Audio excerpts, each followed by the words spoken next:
لا حول ولا قوة الا باللہ العلی العظیم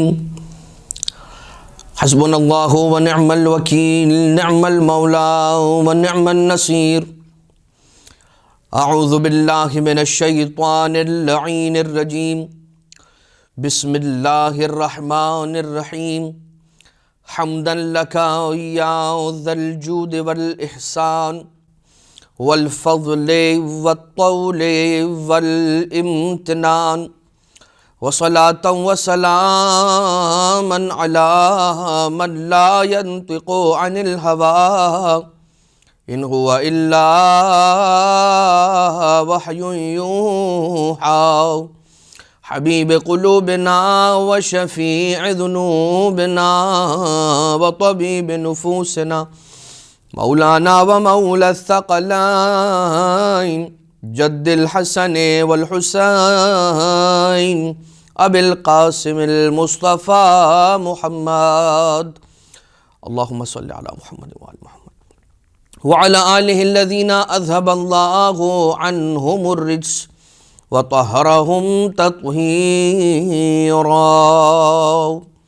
اللهم صل على محمد وآل محمد لا سيما على الإمام المنتظر والحجة الثاني عشر واللعنة الدائمة الباقية على أعدائهم ومنكري فضائلهم وغاصبي حقوقهم من الأزل إلى قيام يوم الدين أما بعد فقد قال الله سبحانه وتعالى في محكم كتابه ومتقن خطابه وقوله الحق وهو أصدق القائلين بسم اللہ الرحمن الرحیم یا ایہا الذین آمنوا اجتنبوا کثیرا من الظن ان بعض الظن اثم۔ مومنین اور مومنات، سلسلہ دروس میں ایک اور درس کے ساتھ حاضر خدمت ہیں۔ پروردگار عالم نے اس کائنات کے اندر بہت سارے انسان بہت ساری نعمتوں کو خلق کیا۔ ان نعمتوں کے اندر پروردگار عالم کی مخلوقات ذوی الروح، غیر ذوی الروح یعنی روح رکھنے والے، روح نہ رکھنے والے، پروردگار عالم نے طرح طرح کی نعمتوں کو، طرح طرح کی خلقتوں کو خلق فرمایا۔ ان میں سے ایک خلقت انسان، اس ایک انسان کے اندر بھی پروردگار عالم نے الگ الگ مزاج رکھنے والے لوگوں کو خلق فرمایا۔ کوئی تند مزاج ہے، تیز مزاج ہے، کسی کا مزاج ایسا ہے کہ جلد غصے میں آ جانے والا ہے، کسی کا مزاج ایسا ہے کہ اتنا کم غضبناک ہوتا ہے کہ جہاں پر غضبناک ہونا ہے وہاں پر بھی ٹھنڈا رہتا ہے۔ کچھ ایسے افراد ہیں کہ کسی کی بات کو سن کر اگنور کرنا، کچھ افراد ایسے ہیں کہ اتنی زیادہ نکتہ چینی کے ساتھ اور گہرائی میں جا کر سننا کہ چھوٹی چھوٹی باتوں پر الفاظ تک کو پکڑ کر بحث کرنا، مباحثہ کرنا، ضد کرنا اور جھگڑا کرنا۔ کچھ ایسے افراد ہیں کہ جو بات میں سے پازیٹیوٹی کو لیتے ہیں، کچھ ایسے افراد ہیں کہ جو ساری کی ساری پوری بات سنیں گے، 1 گھنٹے کی مجلس سنیں گے اور ان میں سے وہ چیزیں نکال کر جدا کر دیں گے کہ جن میں سے نیگیٹیوٹی بیان کرنے کے قابل ہو، یعنی وہ بات کہ جس بات کو نیگیٹیولی لیا جا رہا ہے اس کو پازیٹیولی بھی لیا جا سکتا تھا، لیکن پھر بھی اس کا مثبت رخ نہیں بلکہ اس کا منفی رخ لیا جاتا ہے، اور نیگیٹیوٹی کی اپروچ، جس کو ہم انگلش کے اندر کہتے ہیں، ایک اپروچ آپٹیمسٹک ہے اور ایک اپروچ پیسمسٹک ہے۔ تو کچھ افراد ہوتے ہیں جو آپٹیمسٹک ہوتے ہیں اور کچھ افراد ہوتے ہیں جو پیسمسٹک ہوتے ہیں۔ اب اس کے اندر یہ جو فرق ہے، یہ جو اتنی زیادہ ڈسکریمنیشن کہہ لیجیے یا ڈائمنشنز کہہ لیجیے، یہ جو ڈسٹریبیوشن ہے انسان کی خلقت کے اندر، یہ پروردگار عالم کی خلقت کے جلووں میں سے ایک جلوہ ہے۔ اگر یہ اختلاف انسانوں کے اندر ہے تو یہ اختلاف قابل مذمت نہیں ہے، یہ بات یاد رہے۔ اللہ کی خلقت ہے، اس مزاج کا بھی انسان پایا جاتا ہے تو اس مزاج کا بھی انسان پایا جاتا ہے۔ انسان ہمیشہ کسی بھی شے میں سے، کسی بھی چیز میں سے اگر اس کی اچھائی کو لے لے گا، برائی کو چھوڑ دے گا، یعنی برائی کو چھوڑ دے گا کا مطلب کیا ہے؟ اگر وہ اپنی کسی کوشش سے اس کو ٹھیک کر سکتا ہے اور شریعت کی طرف سے اس کو ٹھیک کرنے کا حکم بھی دیا گیا ہے کہ تم کرو، اور کچھ چیزیں ایسی ہیں کہ جو غلط ہو رہی ہیں تو کہا جاتا ہے کہ ان کو ٹالریٹ کرو، برداشت کرو، اور جو ہو رہا ہے اس کو ہونے دو۔ کچھ ایسی چیزیں ہوتی ہیں۔ اب اگر کوئی ایسی چیز ہے کہ جس کے اندر شریعت میں ہے کہ حکم دیا گیا ہے کہ اس کو ٹھیک کرنے کی کوشش کرو تو اس کو کوشش کو انجام دینا چاہیے. لیکن اگر کبھی ایسا ہے کہ انسان نیگیٹو کرنے والے کو چھوڑ دیتا ہے تو اس میں اس کی اپنی زندگی آسان ہو جاتی ہے. میں یہاں پر آج کے حد تک جو ہمارے درس کا موضوع ہے وہ موضوع ہے بدگمانی، سوء ظن، اور کسی کے لیے بھی دل میں کینہ رکھ لینا. کینہ بغض کو کہتے ہیں، نفرت کو کہتے ہیں، نیگیٹیوٹی کو کہتے ہیں. اس کی بہت ساری وجوہات ہو سکتی ہیں. وجوہات میں سے ایک وجہ بچے کی تربیت، بلکہ تربیت سے پہلے کچھ مزاج ایسے ہوتے ہیں کہ جن مزاجوں کے اندر یہ منفی سوچ اور نیگیٹیوٹی اور کینہ رکھ لینا یہ موجود ہوتا ہے.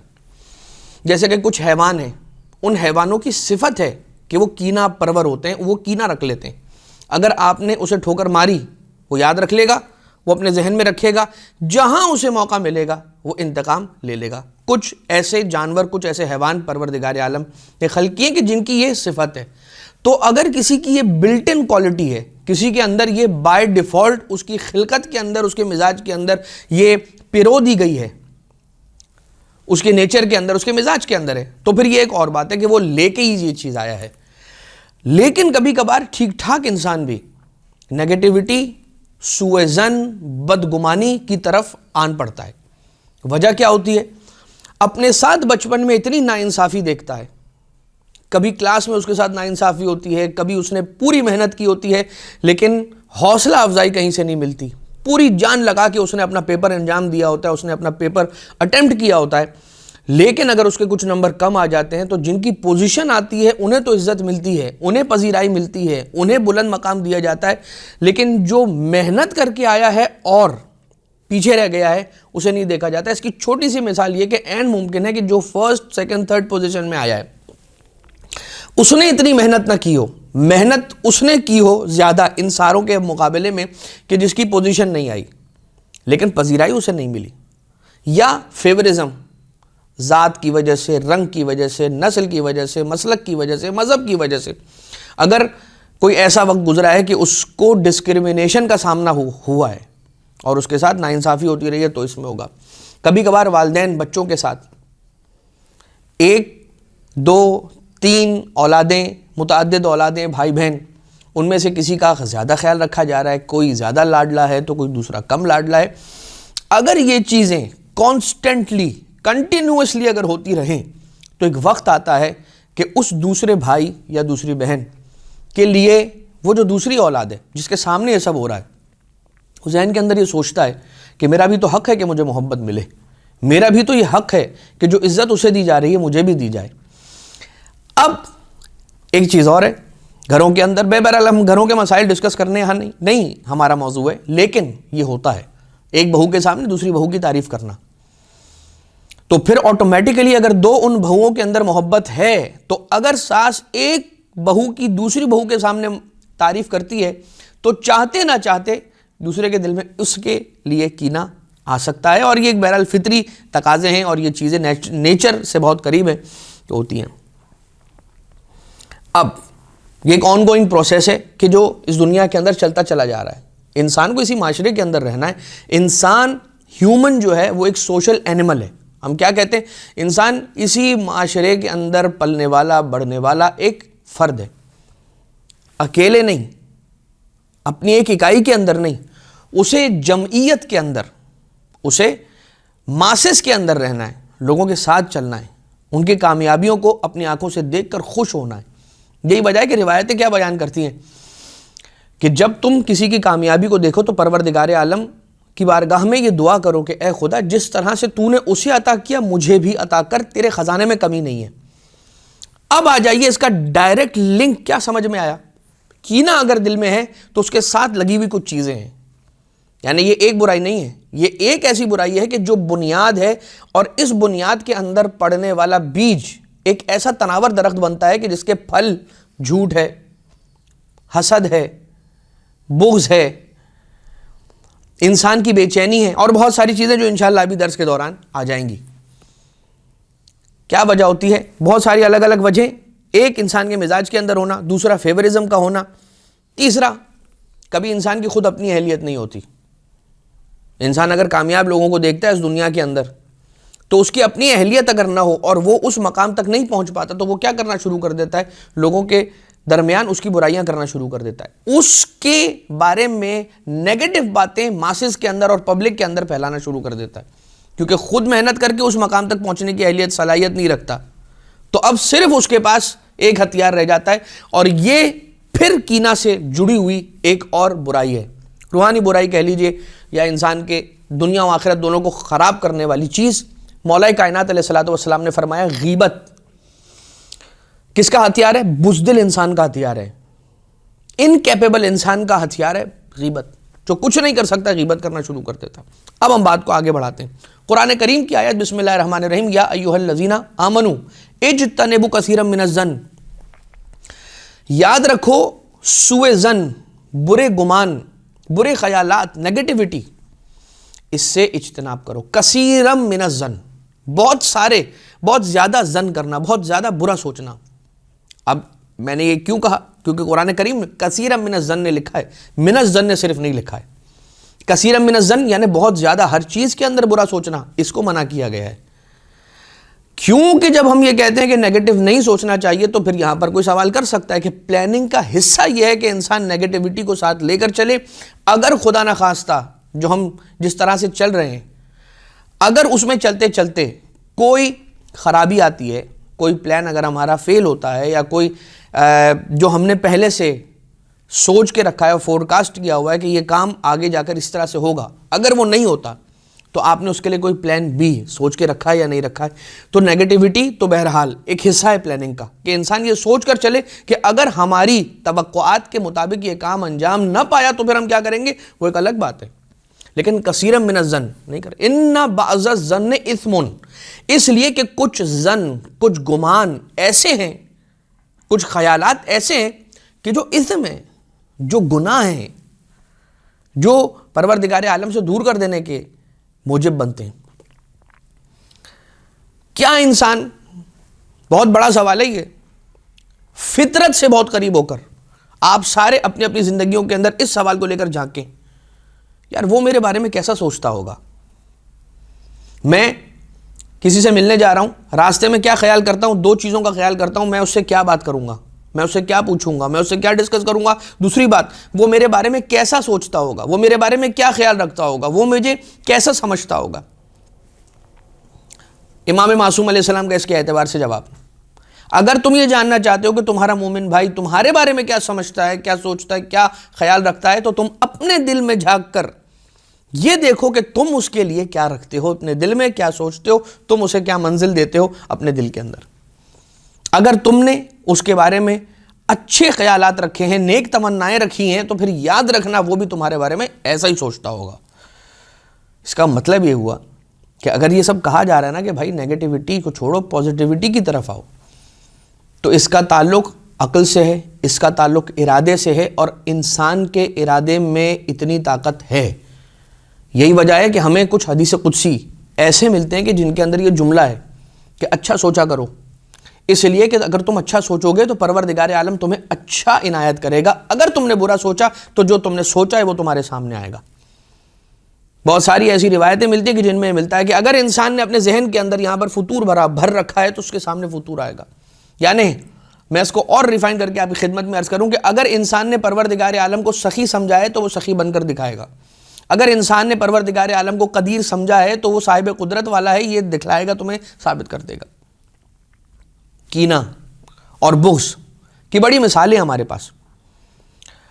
وہ کینہ تھا کہ جس نے حضرت یوسف علیہ السلام کو حضرت یعقوب کی آغوش سے لے کر اپنے بھائیوں کے ہاتھوں کنویں کی گہرائیوں کے نام کر دیا. حضرت یوسف علیہ السلام، دوسرے بھائی دیکھ رہے ہیں. یہ اور بات ہے، حضرت یعقوب علیہ السلام نے کوئی غلط نہیں کیا. اگر حضرت یوسف علیہ السلام کو پیار دے رہے ہیں، محبت دے رہے ہیں، اپنی گود میں بٹھا رہے ہیں، انہیں کھلا رہے ہیں. اب یہاں پر ہم یہ نہ کہیں سوچیں، کوئی یہ سوال نہ کرے کہ حضرت یعقوب کی غلطی تھی. نہیں، حضرت یعقوب علیہ السلام، یہ جو ہم یہاں پر درس کا جو عنوان ہے کہ کینہ، مطلب کیا ہے کہ کوئی ایسا خیال کسی کے لیے دل میں آنے ہی نہ دو.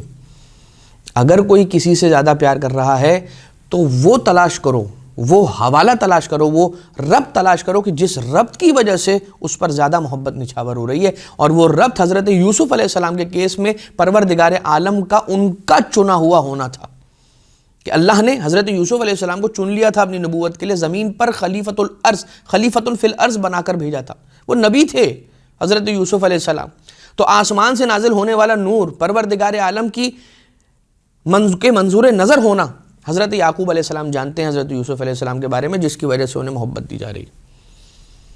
آ جائیے مزید، جناب حمزہ، جنگ بدر میں جو کچھ ہوا، جنگ بدر ایک ایسا تاریخ اسلام کا ٹرموائل ہے، مائل سٹون ہے، ایک ایسا واقعہ ہے تاریخ اسلام کا کہ جس کے آفٹر ایفیکٹس آج تک نظر آتے ہیں۔ آج تک جنگ بدر میں جو کچھ ہوا اس کے آفٹر ایفیکٹس آج ٹل ڈیٹ اس کے آفٹر ایفیکٹس نظر آتے ہیں۔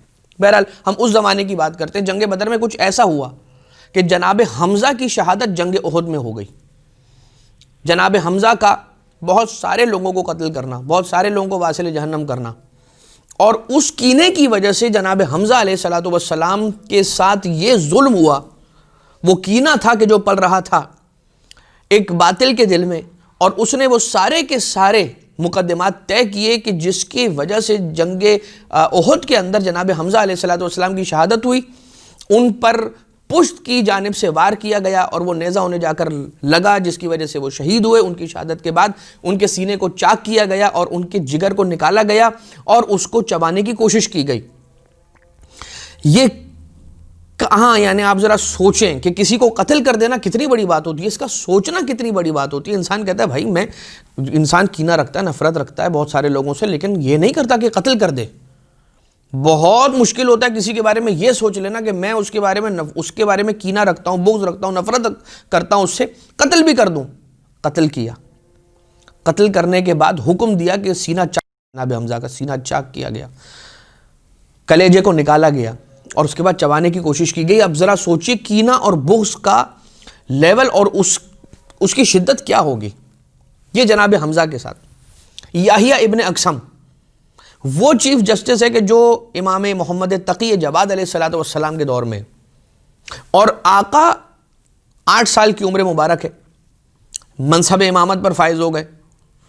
مامون کا دور ہے، مامون نے جو فیصلہ کیا اپنی بیٹی سے عقد کرنے کا، امام تقی جواد علیہ السلام کا، تو مامون نے یہ فیصلہ کیا کہ یہ میرا فیصلہ تو ہے، میں جانتا ہوں کہ میں شکار پر جا رہا تھا، اور وہ جو سارا واقعہ کہ پوچھا کہ تو نے جگہ کیوں نہ دی، تو امام تقی علیہ السلام کا جواب کہ تیرے گزر جانے کے لیے جگہ بہت زیادہ تھی، میرے ہٹنے کی احتیاج نہیں تھی، ضرورت نہیں تھی کہ میں تیرے راستے کو چھوڑ دوں۔ اور دوسری بات، میں نے کوئی گناہ کیا نہیں، میں نے کوئی غلط کام کیا نہیں جس کی سزا کا مجھے خوف ہوتا کہ میں جگہ چھوڑ دوں۔ اور تیسری بات، یا تو پھر یہ مان لے کہ تو ظالم ہے، اور ظالم تو بیجا بغیر کسی سبب کے اور بغیر کسی علت کے لوگوں پر بیجا ظلم کیا کرتا ہے۔ اگر تو ظالم ہے ہاں تو پھر میں راستہ چھوڑ دیتا ہوں۔ یہ بات اور کچھ اور بھی کمالات کہ لوگوں کے ساتھ، بچوں کے ساتھ کھیل میں ملوث نہ ہونا، انوالو نہ ہونا، بچوں کے ساتھ دور سے کھڑے ہو کر کھیل کا صرف ملاحظہ کرنا، دیکھنا، یہ ایسی چیزیں تھیں کہ جس نے مامون کو اس بات پر قائل کیا کہ اگر یہ ابن الرضا ہیں تو واقعی میں وہ کمالات بھی اس بچے میں منتقل ہوئے، یعنی کہ امام معصوم علیہ السلام، امام جواد علیہ السلام۔ اس نے طے کیا کہ اپنی بیٹی سے عقد کرنا ہے، لیکن اس فیصلے کو جسٹیفائی کرنے کے لیے جو دربار میں اتنے سارے وزیر اس نے پال رکھے تھے، ان کو جواب دینا اس کے لیے مشکل تھا، تو اس نے خود اپنے فیصلے کو جسٹیفائی کرنے کے لیے ایک محفل کا انعقاد کیا اور کہا کہ عالم اسلام سے جتنے علماء ہیں، جو سوال رکھنے والا ہے آ جائے، ہمارے پاس ایک عالم ہے جو تمہارے سوالوں کے جواب دے گا۔ اور امام تقی علیہ السلام جواب دے رہے ہیں، جب لوگوں کے جوابات یہاں تک کہ سوالات بھی جو دل میں پوشیدہ تھے بتلا دیے، تیرا سوال یہ، اس کا جواب یہ۔ 3 دن میں 30,000 سے زائد تقریباً سوالوں کے جوابات امام تقی جواد علیہ السلام نے ارشاد فرمائے، یہاں تک کہ لوگ کہنے لگے کہ یہ جو تخت خلافت پر بیٹھے ہوئے ہیں، اگر وارث علم انبیاء یہ ہیں، یہ بچہ یعنی کہ جو بچے لوگ انہیں بچہ کہہ رہے ہیں، وگرنہ سن و سال کی قید میں مقید نہیں ہوتا امام، تو اگر یہ علم انبیاء کا وارث ہے جو کہ بات نظر آ رہی ہے، تو پھر یہ تخت خلافت پر بیٹھنے کے زیادہ حقدار ہوتے ہیں۔ اور اس محفل کو برخاست کرنے کے لیے یحییٰ ابن اقسم کو بلایا گیا. مامون نے کہا کہ میرے ہاتھوں سے بات باہر نکل رہی ہے, تم آ جاؤ سچویشن کو سنبھالنے کے لیے تاکہ ہم اس محفل کو ختم کریں. یحییٰ ابن اقسم نے آ کر جو کیا, انتہائی نامناسب رویے اور نامناسب انداز میں امام علیہ السلام سے کلام کرنا اور وہ سارا کچھ, مگر امام کا حلم اور بردباری کے ساتھ جواب دینا. کتنے ایسے واقعات ہیں اور مثالیں ہیں اور شاہد مثالیں تاریخ کے اندر کہ آنے والے نے امام حسن مجتبیٰ علیہ السلام کے ساتھ کیسا مدینہ منورہ کی گلی کے اندر وہ جو جملے تھے, کیا جملے تھے, اور امام کا جواب کیا تھا, تو بھوکا ہے تو تجھے کھانا کھلائیں, بے چھت ہے بے گھر ہے تو تجھے چھت عنایت کریں, بے لباس ہے تو تجھے لباس دیں, اگر تشنا ہے تو تجھے سیراب کریں. اب یہاں پر یحییٰ ابن اقسم کو جب جوابات ملے ہیں, میں ان جوابات کو ریپیٹ نہیں کرنا چاہ رہا. سوال کیا امام نے, اس کا جواب ان کے پاس نہیں تھا, یحییٰ ابن اقسم کے پاس. پھر امام علیہ السلام نے جو اس کا سوال تھا اس کا جواب دیا, پھر امام نے سوال کیا, اس کا جواب نہیں تھا. وہ فبہت الذی کفر, مبہوت ہو کر رہ گیا, سائلنس, اٹر سائلنس ہو گئی.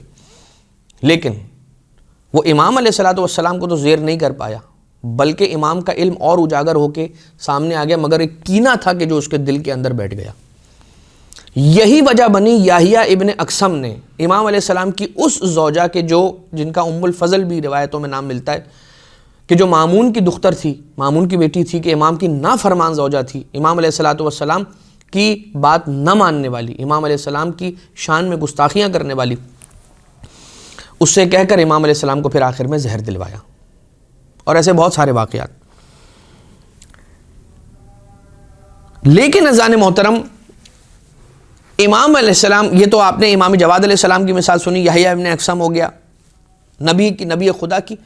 ایک رسول حضور اکرم صلی اللہ علیہ وآلہ وسلم کا ایک دشمن ہے, غالباً شیبہ نام ملتا ہے اس کا, اور جنگ بدر ہی کا یہ واقعہ کہ اس کے والد جو ہیں وہ اس کے اندر مارے گئے, اور اسی کے خاندان کے 8 اور افراد جوان, وہ ایسے جوان پہلوان, شجاعت رکھنے والے, شجیع جوان, کہ جو علم بردار بننے کے قابل تھے, ایسے 8 افراد اس کے خاندان کے قتل ہوئے بدر میں.